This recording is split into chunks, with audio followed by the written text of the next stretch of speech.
কে গো গিন্নি, তোমার রান্না কত দূর? আরে অতিথিরা আসা তো শুরু করে দিয়েছে, খাবার কি আজকে খাওয়াতে পারবে নাকি আগামীকাল বলবো অতিথিদের আবার আসতে?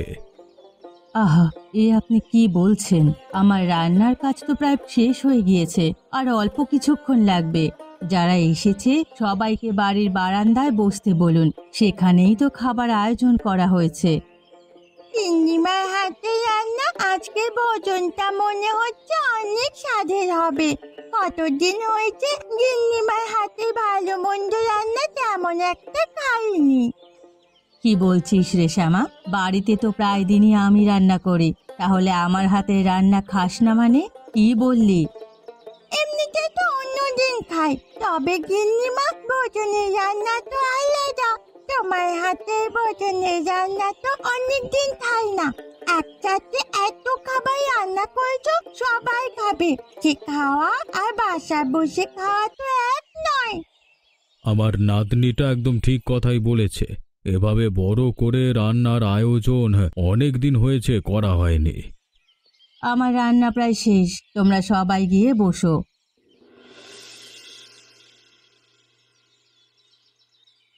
কারো যদি কিছু লাগে তাহলে কিন্তু বলো। এখানে এসে খাওয়ার সময় আবার লজ্জা পেও না কেউ।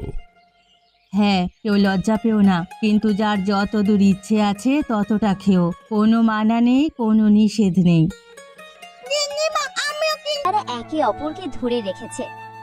জীবনের প্রতিটি একাকিত্ব যে বন্ধুত্বে ধুয়ে যেতে পারে তারা যেন বুঝতে শুরু করেছে।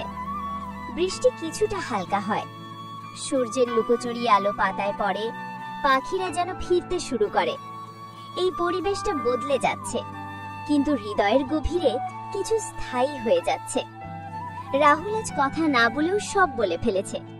তার চোখের চাহানিতে, হেসে ওঠা মুখে, ছেঁড়া খাতার পাতায় বন্ধুত্ব জমে আছে। গ্রামের রাস্তা আবার মাটিতে ঢেকে গেছে। তারা ফিরে আসে, ছাতা হাতে, মাথার উপর আকাশ। দুজনেই চুপচাপ হাঁটে, কিন্তু মনে বেজে চলে শব্দহীন গান।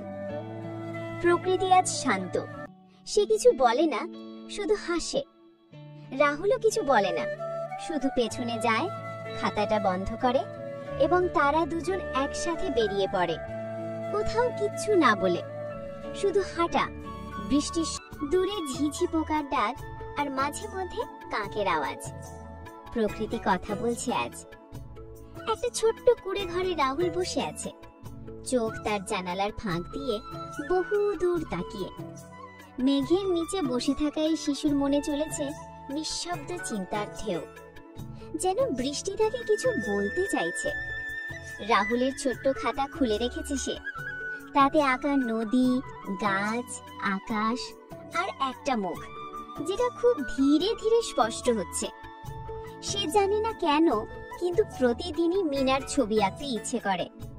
আজ স্কুল নেই, মা বাবা খেতে গেছে। নেই, কিন্তু বাবার কথাগুলো আছে। তার চোখে জল আসে, কিন্তু সে থামে না।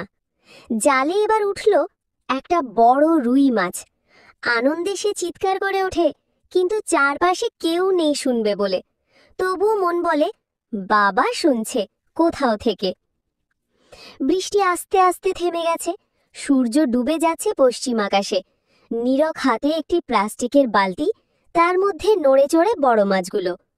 পথে ফিরে আসছে সে, কাদায় ভরা পথ। তারা চলে এলো একটা পুরনো কুড়ে ঘরে। ঘরের কোনায় জমে থাকা স্মৃতি, দেয়ালে আঁকা চিহ্ন। আগে হয়তো এখানেই পাড়া জমতো, গল্প চলতো রাতভর।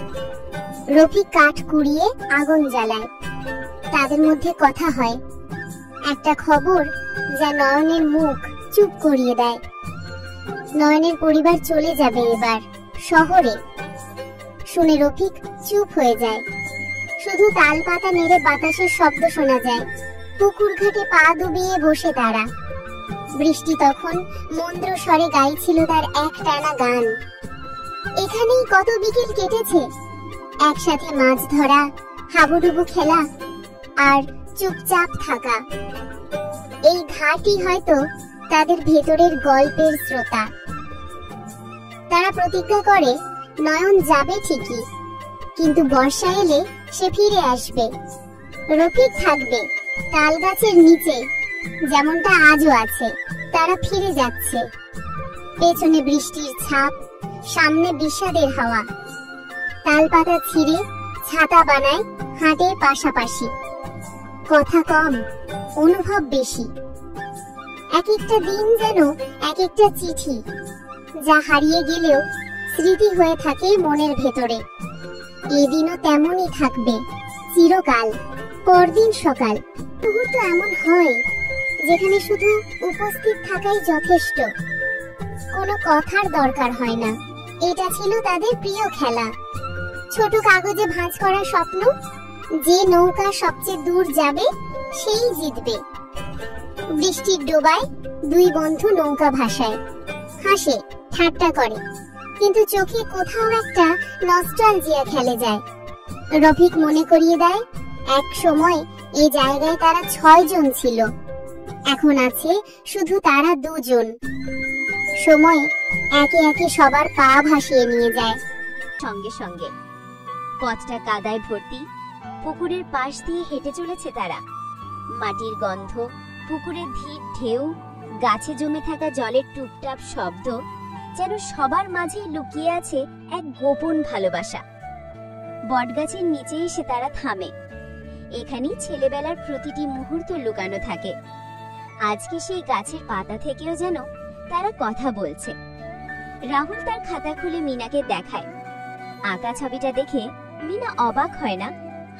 ঝড় কেটে গেছে, শুধু বাকি আছে কিছু জলতরঙ্গ, ভেজা পাতা আর নতুন করে গড়ে ওঠা বন্ধুত্ব। ঘরে ফিরে রাহুল আবার খাতা খোলে। এবার আর ছবি আঁকে না, খাতার এক কোণে ছোট করে লেখে, আজ আমার বন্ধুর জন্ম নিল। বৃষ্টি তাকে নিয়ে এলো। শেষে ধীরে ধীরে ফেড আউট হয়। বৃষ্টির শব্দ, খোলা জানালা, এক শিশুর হাসি আর খাতার পাতায় ছোট লেখা। বন্ধুত্ব কখনো শব্দে গাঁথা যায় না, শুধু অনুভবে।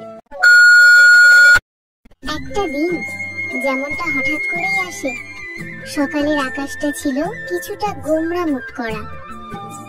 তালের পাতার ফাঁক গলে বাতাসে গন্ধ ভেসে আসতো, মাটির, ফসলের আর একটা প্রতীক্ষার।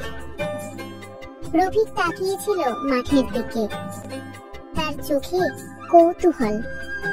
মেঘের নিচে কি আছে জানি না, কিন্তু তার মধ্যে কিছু একটা নিশ্চয়ই আছে। আর নয়ন, সে উঠোনে বসে বই পড়ছিল, কিন্তু চোখ চলে যাচ্ছিল সেই মেঘ মাখা আকাশের দিকে। বৃষ্টি ঠিক যেমনটা হয়, ধীরে, চুপচাপ, কোনো ঘোষণা ছাড়াই নেমে এলো। রফিক দৌড়ে তাল গাছের নিচে গেল, পেছন পেছন নয়ন। তারা দাঁড়ালো কাদা মাখা রাস্তায়, হাসিতে মুখ ভরা। ভিজছে ঠিকই, কিন্তু কেউ রাগ করছে না। কিছু শুরু। বৃষ্টির গতি বাড়ছে। খালের পাশে একটা পুরনো আম গাছের নিচে সে দাঁড়ালো। চোখের স্বপ্ন, মনে সাহস।